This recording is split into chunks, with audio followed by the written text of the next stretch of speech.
Coastal communities are making an urgent appeal against the plan to buy emergency electricity from gas to power projects.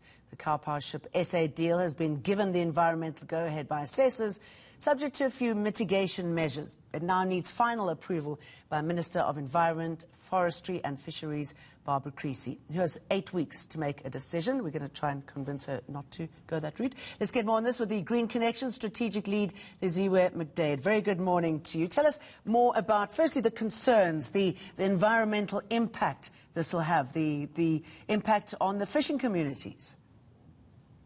Good morning. And I think most of us are a bit frustrated at this point because it seems that the process is just rolling on, and there have been various allegations of irregularities, and there seems to be indecent haste to push through.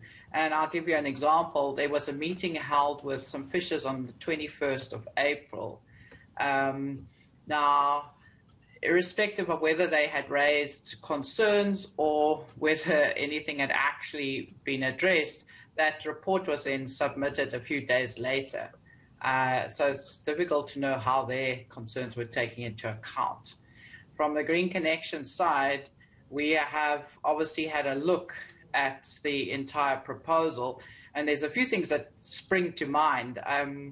An environmental impact assessment doesn't just look at the ecological issues. It should look at the socioeconomic, and the environmental. So some of these issues are around climate change, that we are supposed to be on an energy transition, but here we are locking ourselves into 20-year fossil fuel power ships. Other issues are around the power ships and them actually being moored in the harbors. These are ships that are going to take in hot water, take in seawater, use it for cooling and pump it out. And then that, obviously, there's going to be some impact on the plankton, which is, also linked to the baby fish. So how that impacts. And look, it's a very big report that was handed to the department, so we haven't actually been able to go through the whole thing. But at the moment, the mitigation seems a bit weak. And there's sort of mention of monitoring things. I mean, it seems just so dodgy, doesn't it? I mean, there seems very little justification. This is supposed to be an emergency measure. They've locked it down for 20 years.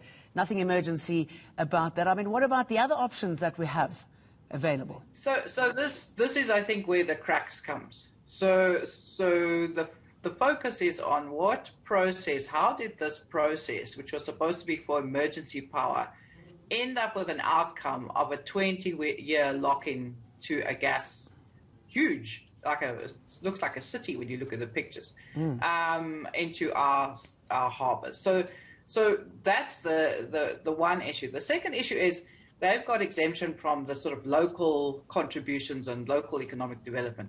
So this country needs economic development from a perspective of growing local economy. So how did they manage to, or how did the decision-making process happen that those projects that could offer local or demand for local manufacturing, like solar, wind, renewable stuff that would re-galvanize those factories on the ground, get people employed, how did those drop off?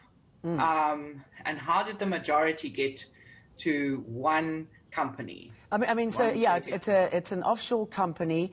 They're not paying taxes. And, it'll be interesting to see those tenders linked to this whole process. So what is it that you're going to do now? I mean, what chance do you have of overturning this? We're still there. We're still challenging. Good. This is nowhere near the end of the road. This is simply the environmental report, and there's still an appeal process. If the minister says no, she's going ahead, then we'll appeal that.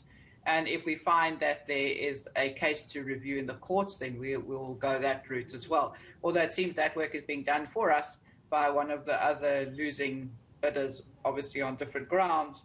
But we'll be watching that case with most interest. Yeah, it'll be good to hear the true it'll be good to get the justification for a project like this. Liziwe McDaid, thank you very much for talking to us.